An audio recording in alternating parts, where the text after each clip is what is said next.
కొంచెం హైట్లో తీసుకుంటాం.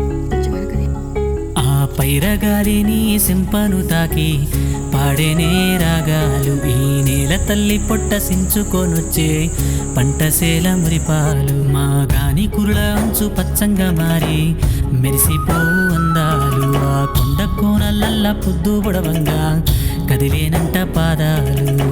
ఉన్న ఊరిని కన్నవారిని ఇడిసి పెట్టాడన్న